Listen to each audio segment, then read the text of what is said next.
রাজনীতি মানেই কি পরিবারের উত্তরাধিকার? একজন চলে গেলে তার সন্তান, স্ত্রী, ভাই, ভাগ্নে কিংবা জামাতা এসে বসে পড়ে সেই চেয়ারটিতে। আর সাধারণ মানুষ, তারা যেন শুধুই দর্শক। তারা কেবল ভোট দেয়, স্লোগান দেয়, মিছিল করে, কিন্তু মূল নেতৃত্বে কি তারা কখনো আসতে পারে? একটু ভেবে দেখুন তো, আপনার এলাকায় কি কখনো এমন কাউকে নেতা হতে দেখেছেন যিনি কোনো প্রভাবশালী পরিবারের সদস্য নন? 70-এর দশকে রাজনীতি ছিল সংগ্রামের নাম। 80-90 দশকে রাজনীতি মানে ছিল আদর্শের লড়াই। কিন্তু এখন রাজনীতি হচ্ছে উত্তরাধিকার সংরক্ষণের ব্যবসা। একটি পরিবার চলে গেলে আরেকটি পরিবার আসে।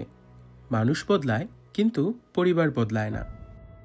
শেখ পরিবার, জিয়া পরিবার, এরশাদ পরিবার, 3টি পরিবার 4 দশক ধরে রাজনীতির নাটকের প্রধান চরিত্র। এবার প্রশ্ন হচ্ছে, এটাই কি বাংলাদেশের রাজনীতির ভবিষ্যৎ, নাকি গণতন্ত্রের চূড়ান্ত পতনের ইঙ্গিত? বিশ্বজুড়ে গণতন্ত্রের জয়যাত্রা চললেও অনেক দেশের রাজনীতিতে আমরা দেখি এক পরিবারের পর আরেক পরিবার ক্ষমতায় আসছে। এটা কি তবে আধুনিক রাজতন্ত্র, নাকি এটা শুধুই পরিচিত মুখে আস্থা রাখার সংস্কৃতি? গণতন্ত্রের নামে যদি পরিবারতন্ত্র চলে, তবে এটাকে কতটা গণতন্ত্র বলা চলে? পরিবারতন্ত্র বলতে আমরা বুঝি একটি পরিবারের একাধিক সদস্য বারবার ক্ষমতায় আসাকে। এই সংস্কৃতি বিশ্বের অনেক বড় বড় গণতান্ত্রিক রাষ্ট্রেও লক্ষ্য করা যায়।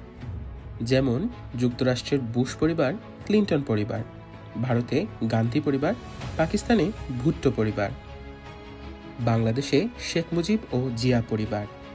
এটা কি শুধুই কাকতালীয়, নাকি এর পেছনে আছে রাজনৈতিক পরিকল্পনা ও সুবিধাবাদ? বাংলাদেশের রাজনীতি শুরু থেকেই পরিবারতন্ত্রের প্রভাবপূর্ণ ধারায় গড়ে উঠেছে। প্রধানমন্ত্রী, এমপি থেকে শুরু করে চেয়ারম্যান পর্যন্ত পরিবারতন্ত্র ছড়িয়ে আছে প্রতিটি স্তরে। শুধু বাংলাদেশে কেন, পুরো উপমহাদেশে পরিবারতন্ত্র যেন এক রাজনৈতিক ট্র্যাডিশন। ভারতে জওহরলাল নেহেরু, ইন্দিরা গান্ধী, রাজীব গান্ধী, সোনিয়া গান্ধী, রাহুল গান্ধী। পাকিস্তানে জুলফিকার আলী ভুট্টো, বেনজির ভুট্টো, বিলাওয়াল ভুট্টো। বাংলাদেশে শেখ মুজিবুর রহমান, শেখ হাসিনা, জিয়াউর রহমান, খালেদা জিয়া এবং তারেক জিয়া।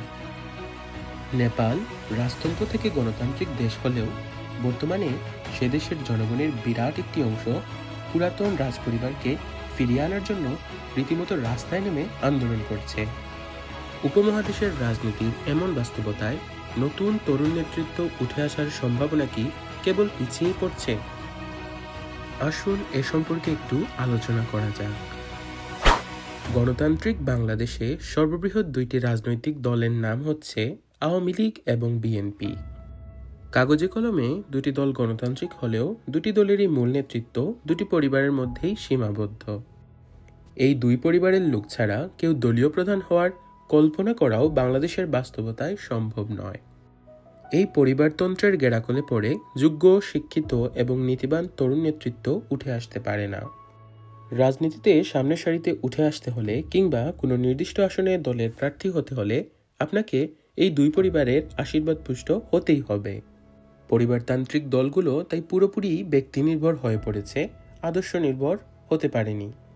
কারণ দলের প্রত্যেকেই জানে পদোন্নতির মূল চাবিকাঠি পরিবারের ঘনিষ্ঠতা, যার ফলে দলের ভেতরে অভ্যন্তরীণ গণতন্ত্র নেই বললেই চলে।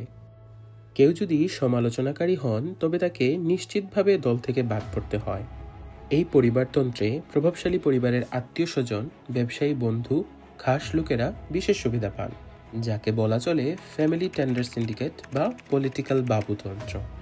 নির্বাচন হয় ঠিকই, কিন্তু প্রতিদ্বন্দ্বিতা থাকে না। ভোটারদের সামনে থাকে এক পরিবার বনাম আরেক পরিবার। অনেক ক্ষেত্রে পরিবার ভিত্তিক 2টি দলের মধ্যে জনগণ শুধু কম খারাপ কাউকে বেছে নেওয়ার চেষ্টা করে। ফলাফল রাজনৈতিক অস্থিরতা ও সীমাহীন দুর্নীতি। এত গেল রাজনীতিতে পরিবারতন্ত্রের নেতিবাচক দিকসমূহ। আবার এর কিছু ইতিবাচক দিকও রয়েছে। প্রথমত, রাজনৈতিক পরিবারে বড় হয়ে ওঠা সন্তানেরা ছোটবেলা থেকেই নেতৃত্ব, কূটনীতি, জনসংযোগ ইত্যাদির সঙ্গে পরিচিত থাকে। ফলে তাদের সিদ্ধান্ত গ্রহণ ও প্রশাসনিক দক্ষতা তুলনামূলকভাবে বেশি হয়। শেখ হাসিনা, রাহুল গান্ধী কিংবা তারেক জিয়া এদের রাজনৈতিক ভিত ছোটবেলা হতেই তৈরি হয়েছে। দ্বিতীয়ত, দেশের রাজনীতিতে পরিবারের পুরনো অবদান থাকলে জনগণের মধ্যে আস্থার তৈরি হয়। তৃতীয়ত, শক্তিশালী রাজনৈতিক পরিবার থাকলে দল বিভক্ত হয় না। চতুর্থত, আন্তর্জাতিক অঙ্গনে পরিচিত রাজনৈতিক পরিবারের নেতারা অধিক গ্রহণযোগ্য হন, যার ফলে উন্নয়ন সহযোগিতা, বিনিয়োগ ও সাহায্য পাওয়া সহজ হয়। বাংলাদেশের দীর্ঘদিনের রাজনৈতিক বাস্তবতায় বর্তমানেও পরিবারতন্ত্র থেকে বেরিয়ে আসার তেমন কোনো প্রাতিষ্ঠানিক বা রাজনৈতিক উদ্যোগ দৃশ্যমানভাবে দেখা যায় না।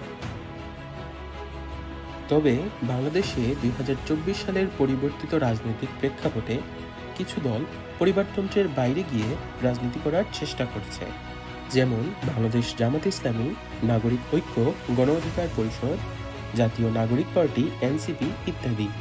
তবে পরিবারতান্ত্রিক দলগুলো থেকে ভোটের রাজনীতিতে এরা এখনও যোজন যোজন পিছিয়ে। এদের কার্যক্রম এখনও সাধারণ ভোটারের কাছে তেমনভাবে জনপ্রিয়তা পায়নি। আপনার কি মনে হয়, বাংলাদেশের রাজনীতিতে পরিবারতন্ত্রই কি একমাত্র বাস্তবতা, নাকি এই পরিবারতন্ত্রের সংস্কৃতি থেকে বাংলাদেশকে বেরিয়ে আসতে হলে আরও বহু বছর সময় লাগবে? কমেন্ট বক্সে আপনার মতামত জানাতে পারেন। ইতিহাস, ঐতিহ্য ও চলমান রাজনীতি নিয়ে এরকম বিশ্লেষণধর্মী আরও ভিডিও পেতে চাইলে আমার পেজটি ফলো করুন। আর আপনি যদি ইউটিউব থেকে আমার ভিডিওটি দেখে থাকেন তবে অবশ্যই চ্যানেলটি সাবস্ক্রাইব করুন এবং নতুন ভিডিও সবার আগে দেখতে চাইলে বেল আইকনে ক্লিক করুন। সবাইকে অসংখ্য ধন্যবাদ।